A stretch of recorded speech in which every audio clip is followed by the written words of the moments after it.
নমস্কার। যুক্তিতর্ক সঙ্গে অর্কই আপনাদের স্বাগত। আপনাদের সঙ্গে আমি অর্কপ্রভ সরকার। আমি উত্তর কলকাতার বাসিন্দা, উত্তর কলকাতার ভোটার। আমি তো আমার সাংসদকে দীর্ঘদিন দেখিনি। তাকে খুব কম দেখতে পাওয়া যায়। মাঝে মধ্যে খবরের কাগজের ছবিতে দেখি হাসি মুখে দাঁড়িয়ে আছেন। মাঝে মধ্যে সংসদের অলিন্দে টিভি ক্যামেরার সামনে তার সহাস্য উপস্থিতি লক্ষ্য করি। মাঝে মধ্যে খবরে পড়ে তিনি প্রধানমন্ত্রীকে জ্যাকেটের কাপড় দিয়েছেন, প্রধানমন্ত্রীর পোশাকের প্রশংসা করছেন। তার বাইরে তাকে আপনি কিন্তু দেখতে পাবেন না। 2009 থেকে টানা জিতছেন কলকাতা উত্তর লোকসভা কেন্দ্র থেকে। আরে আমি তো কোন ছাড়, আমি নয় যে পেশায় যুক্ত আছি, আমার পক্ষে তার সঙ্গে যোগাযোগ করা খুব একটা অসুবিধার ব্যাপার নয়। কিন্তু তৃণমূলের যে কর্মী সমর্থকরা আছেন, সাধারণ কর্মী, তারা বলুন তো শেষ কবে সাংসদের দর্শন পেয়েছে? আমাকে উত্তর কলকাতার তৃণমূলের এক যুব নেতা বলছিলেন তিনি 2019-এর লোকসভা নির্বাচনে সাংসদের জন্য খুব পরিশ্রম করেছেন। তা সাংসদদের দেখা পেতে কোনো একটা কাজে তার বাড়িতে গিয়েছিলেন। পরিষ্কার সাংসদের বাড়ি থেকে বলে দেওয়া হলো সাংসদ তো নেই, বেরিয়ে গেছে। তো ভদ্রলোক নিচে দাঁড়িয়ে একটু চা সিগারেট খাচ্ছিলেন। এমন সময় দেখলেন সাংসদ নিজেই বাড়ি থেকে নেমে গাড়িতে উঠে যাচ্ছেন। চোকাচোকি হয়ে গেল। তখন সেই যুব নেতা বলছিলেন, দাদা আমি তো এটা এক্সপেক্ট করিনি আপনার কাছ থেকে। আপনি মিথ্যা কথা বলে দিলেন, আপনি নেই, এই তো আপনি দাঁড়িয়ে আছেন। এই হচ্ছে উত্তর কলকাতার তৃণমূলের সাংসদ। তিনি ডুমুরের ফুল বললে অত্যুক্তি হবে না, কিন্তু হাব্বাব বিশাল এতদিনের সাংসদ এখনো শুদ্ধ উচ্চারণে হিন্দিটা বলতে পারেন না, ইংরেজি বলেন কাজ চালানোর মতো। তিনি আবার লোকসভার নেতা, বলেন আমি প্রধানমন্ত্রীর বিপরীতে বসে মিটিং করি। এই ভদ্রলোক কাদের নিয়ে চলেন মনে আছে? জোড়া মোমবাতি নিয়ে তিনি একবার নির্বাচনে তৃণমূলের প্রার্থীর বিরুদ্ধে দাঁড়িয়েছিলেন। সেটা কলকাতা উত্তর পশ্চিম লোকসভা কেন্দ্রের 2004-এ। মমতা বন্দ্যোপাধ্যায় যখন এনডিএ থেকে বেরিয়ে এলেন, ভদ্রলোক চাননি যে মমতা এনডিএ থেকে বেরিয়ে আসুন। খুব ইচ্ছা ছিল মন্ত্রী হওয়ার। আদবানিজির সঙ্গে খুব যোগাযোগ রাখতেন। আদবানিজির সেক্রেটারি ছিলেন দীপক চোপড়া, তার সঙ্গে রাখতেন। তা আদবানিজির পরামর্শে অটলজি সুদীপকে মন্ত্রী করার ব্যাপারে মনস্থির করেন। সুদীপের কাছে ফোনও আসে, কলকাতা থেকে স্পেশাল ধুতি পাঞ্জাবির অর্ডার পর্যন্ত দেওয়া হয়। মমতা বন্দ্যোপাধ্যায় জানতে পেরে সরাসরি বলেন যে আমার মত নেই সুদীপ মন্ত্রী হন। তা সুদীপের মন্ত্রী হওয়া হয়নি, যদিও 2009 সালে তিনি কিছুদিন জন্য প্রতিমন্ত্রী হয়েছিলেন। সুদীপকে বলা হয় রায়গঞ্জে গিয়ে প্রিয়বাবুর বিরুদ্ধে লড়াই করতে। সুদীপ রাজি হয়নি। কলকাতা উত্তর পশ্চিম কেন্দ্রে জোড়া মোমবাতি চিহ্নে লড়ে প্রায় 1 লক্ষ ভোট পেয়ে তৃণমূল বিজেপির জোট প্রার্থী তখনকার কলকাতার মেয়র সুব্রত মুখার্জিকে হারিয়েছিলেন। জোড়াবাগানের মিন্টু শীল জয়ী হয়েছিলেন। সেই ভদ্রলোক আবার এবার প্রার্থী।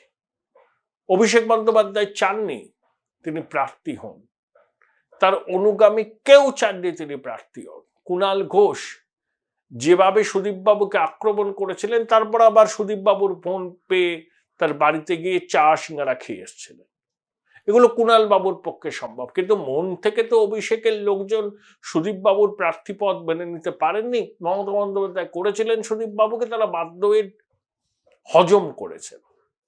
অ্যাপারেন্টলি বলছেন সুদীপ দা জিতবেন। আমি ওই তৃণমূলের নবীন প্রজন্মের এক নেতা মন্ত্রীর সঙ্গে কথা বলছিলাম, তিনি মনে হয় সুদীপ বাবু জিতবেন। কিন্তু তারপরেই বললেন যে তাপস বাবুর দল ছেড়ে যাওয়াটা কিন্তু ক্ষতি হয়েছে। বিজেপির 2-3 জন কাউন্সিলর আছে, কংগ্রেসের 1 জন আছে, 60 জনের মধ্যে 55-56 জন তৃণমূলের। কলকাতা উত্তরে 60টা ওয়ার্ডের মধ্যে আগের বারে 1,27,000 ভোটে জিতেছিলেন সুদীপ বাবু। কি কি কেন্দ্র আছে? কাশীপুর বেলগেছিয়া, শ্যামপুকুর, মানিকতলা, জোড়াসাঁকো, এন্টালি, চৌরঙ্গি, বেলেঘাটা। 15 লক্ষের কাছাকাছি ভোটার, 21% মুসলমান ভোটার। একমাত্র চৌরঙ্গীর নয়না বন্দ্যোপাধ্যায়, জোড়াসাঁকোর বিবেক গুপ্তা ছাড়া কোনো বিধায়ক সুদীপ বাবুর সঙ্গে নেই। আর তাপস রায় উত্তর কলকাতার ভূমিপুত্র, 10 বছরের কাউন্সিলর, বড়নগর এবং বিদ্যাসাগর কেন্দ্র থেকে নির্বাচিত বিধায়ক। সুদীপ বন্দ্যোপাধ্যায়কে প্রিয়বাবু সম্ভবত 72 সালে বিধানসভা নির্বাচনে টিকিট দেন বউবাজার কেন্দ্র থেকে, সিটিং এমএলএ কে রিপ্লেস করে।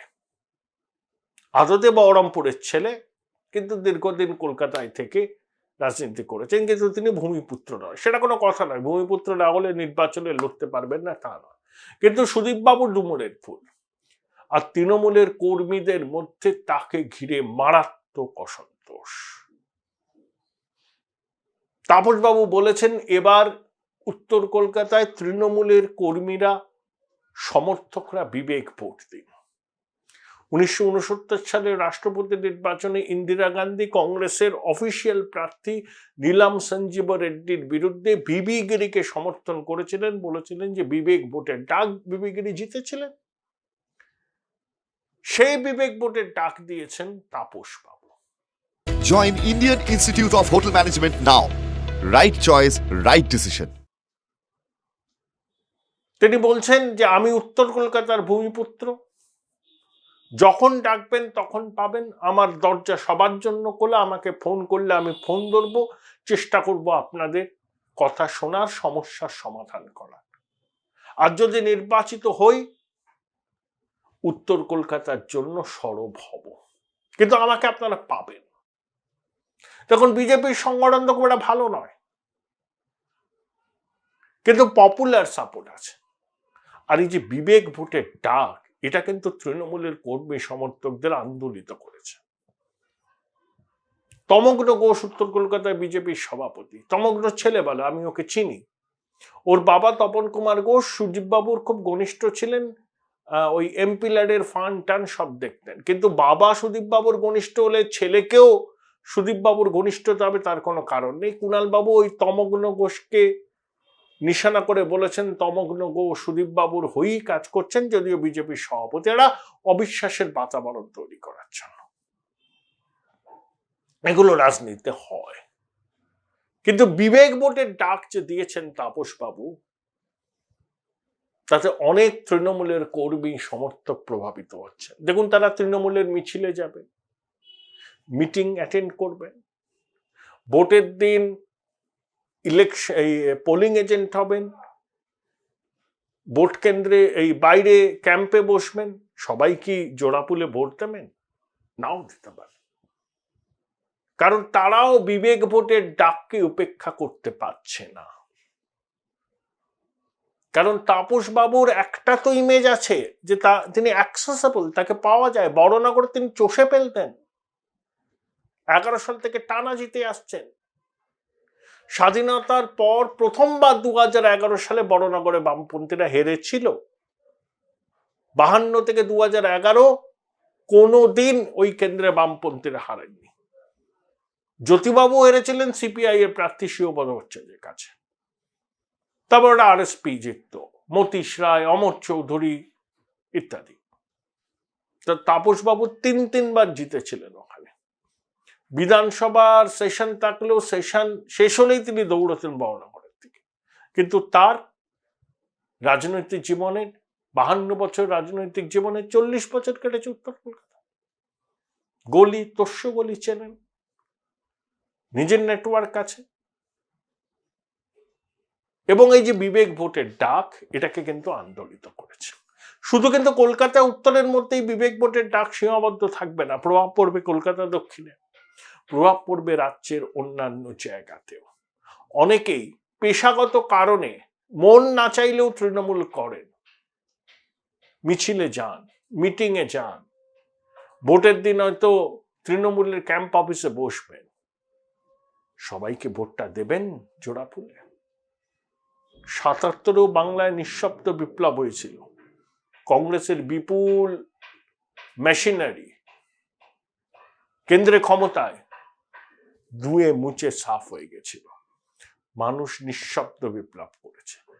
এবারও কিন্তু রাজ্যের অনেক জায়গায় চুপচাপ পদ্মে ছাপ হবে। জানি না রাজ্যের গোয়েন্দারা এই রিপোর্ট দিয়েছেন কিনা 14 তলায়। দেখুন, কলকাতা উত্তর কেন্দ্রটা তো 2009 সালে আত্মপ্রকাশ করেছিল। আগে ছিল কলকাতা উত্তর পূর্ব, কলকাতা উত্তর পশ্চিম, সেগুলোকে মিলিয়ে কলকাতা উত্তর। কলকাতা উত্তর পূর্বে প্রথম নির্বাচনে জিতেছিলেন আরএসপির মেঘনাথ সাহা।